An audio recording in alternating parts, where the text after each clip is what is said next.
Hello विद्यार्थियों, मैं Naresh Kumar Meena, assistant professor, government law college Surat में पदस्थापित हूँ। आज अपन दंडनीय संहिता 1973 के एक नए अध्याय पर चर्चा करने वाले हैं, जिसका नाम है संस्वीकृति या कन्फेशन। सेक्शन 164 CRPC के अंतर्गत है, जिसके अंतर्गत कन्फेशन क्या है, कन्फेशन कौन कर सकता है, कन्फेशन संस्वीकृति को अभिलिखित करने का क्या तरीका है, कौन मजिस्ट्रेट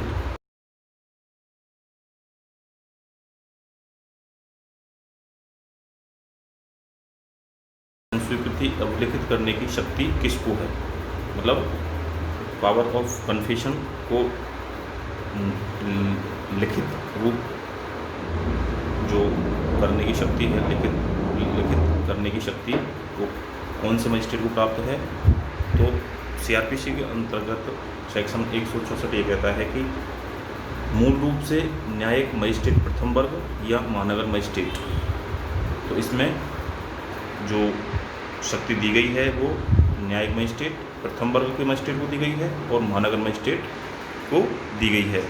कार्यपालक मजिस्ट्रेट को यह शक्ति प्राप्त नहीं है। न्यायिक मजिस्ट्रेट द्वितीय वर्ग भी संस्वीकृति अभिलिखित नहीं कर सकता है जब तक कि ऐसा करने के लिए उसे प्राधिकृत नहीं किया गया है। तो इससे स्पष्ट ही हो जाता है कि न्यायिक magistrate, judicial magistrate first class और मेट्रोपॉलिटन मजिस्ट्रेट मतलब महानगर मजिस्ट्रेट को संस्वीकृति अभिलिखित करने की शक्ति प्रदान की गई है।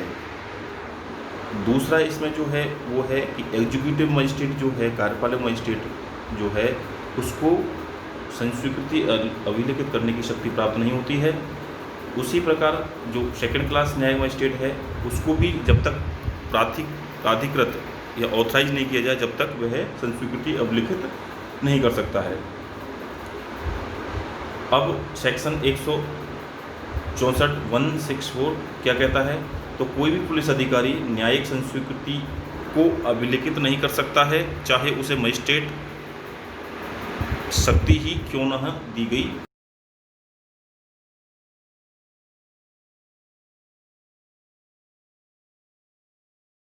स्पष्ट बताया गया है कि कोई भी पुलिस ऑफिसर या कोई भी पुलिस अधिकारी किसी भी अभियुक्त की संस्वीकृति अभिलिखित करने की शक्ति नहीं होती है, चाहे उसमें यहाँ तक कहा गया है कि चाहे उसको पुलिस मतलब मजिस्ट्रेट शक्ति ही प्राप्त क्यों ना की गई हो।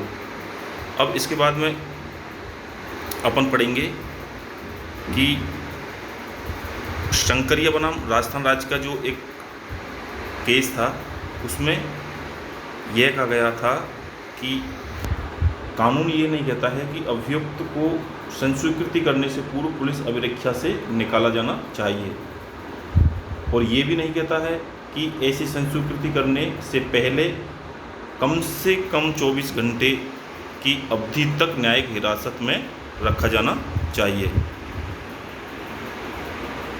तो कानून मतलब इस चीज़ के लिए नहीं कहता है कि अभियुक्त को संस्वीकृति करने से पहले पुलिस अभिरक्षा से निकालना जाना चाहिए या पुलिस अभिरक्षा में नहीं भेजना चाहिए। इसलिए सीधी बात यह है कि जो सक्षम मजिस्ट्रेट द्वारा उसकी संस्वीकृति पुलिस अभिरक्षा के दौरान भी की जा सकती है। तो इसका मतलब ये है कि पुलिस कस्टडी में भी संस्वीकृति की जा सकती है, लेकिन सक्षम मजिस्ट्रेट की उपस्थिति के अनुसार।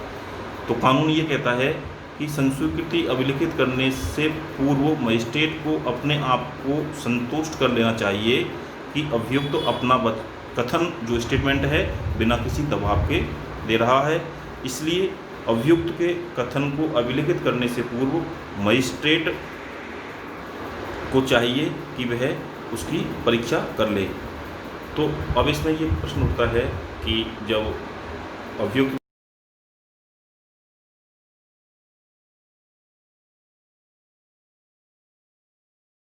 स्वीकृति की जा रही है वह बिल्कुल निष्पक्ष और बिना किसी दबाव के और स्वतंत्र रूप से की जा रही है, उसमें किसी तरह का कोई भी दबाव महसूस नहीं कर रहा है, और उसकी एग्जामिनेशन करने के बाद में जब मजिस्ट्रेट ये पाता है कि संस्वीकृति स्वैच्छिक या स्वेच्छापूर्वक की जा रही है, स्वतंत्र रूप से की जा रही है, तो वो उसको अभिलिखित कर सकता है।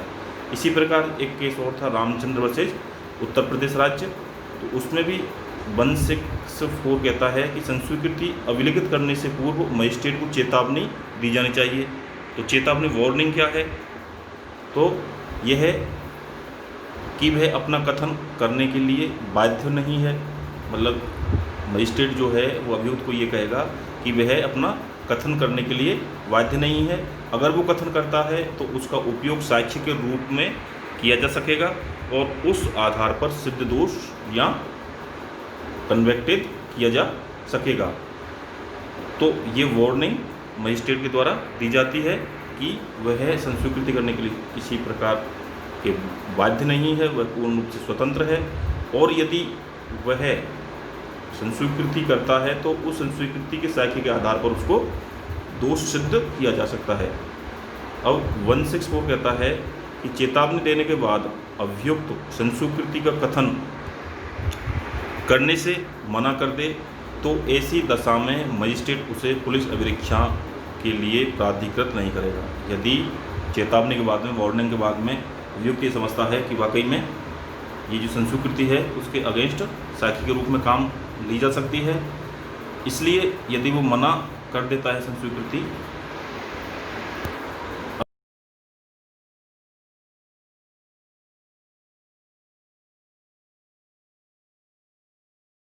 ये उपबंध आबद्धकारी नहीं है, क्योंकि एक चतुर जो अभियुक्त है इसका अवश्य ही लाभ उठा सकता है।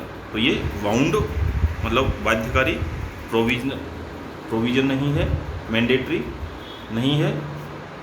दूसरी ओर अगर कथन करने के लिए अभियुक्त तैयार है तो लॉ कहता है कि मजिस्ट्रेट उसे अभिलिखित करे। ये आबद्धकारी नहीं है कि स्वयं ही उसे लिख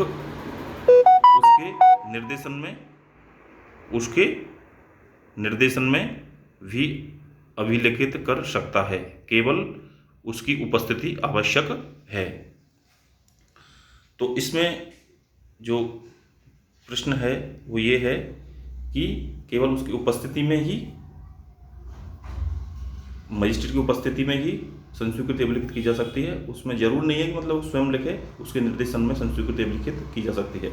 कथन अभिलिखित कर लिया जाए तो उसे पढ़कर सुनाया जावे, उसमें कोई गलती रहे तो ठीक की जाए और उसके बाद अभियुक्त के हस्ताक्षर करवाए। सेक्शन 164 कहता है कि आखिर में मजिस्ट्रेट द्वारा अपना ज्ञापन तैयार किया जाएगा। उसके बाद में तो ज्ञापन में क्या बात होगी, तो मजिस्ट्रेट की संतुष्टि, मैं समझता हूं कि अभियुक्त बिना किसी के दबाव में कथन कर रहा है, ये ज्ञापन उसमें होगा। ऐसा कथन करने से पूर्व अभियुक्त को चेतावनी दे दी गई है।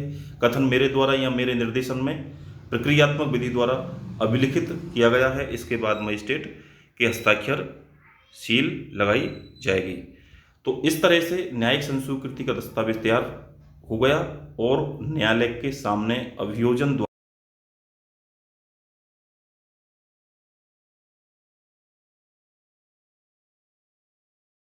जब अभियोजन द्वारा न्यायालय के सामने न्यायिक संस्वीकृति का साक्ष्य पेश किया जाता है तो भारतीय साक्ष्य अधिनियम की धारा 80 कहती है कि तो न्यायालय ऐसे दस्तावेज की सत्यता की अवधारणा करेगा।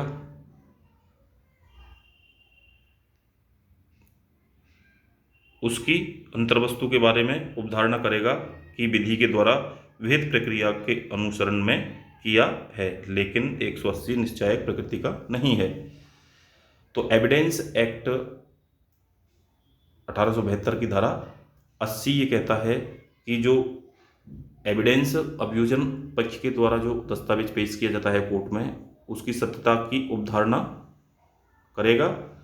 उसकी अंतर्वस्तु के बारे में यह है अवधारणा करेगा कि विधि के द्वारा विहित प्रक्रिया के अनुसार वह अभिलिखित की गई है, लेकिन यह निश्चायक सबूत नहीं है।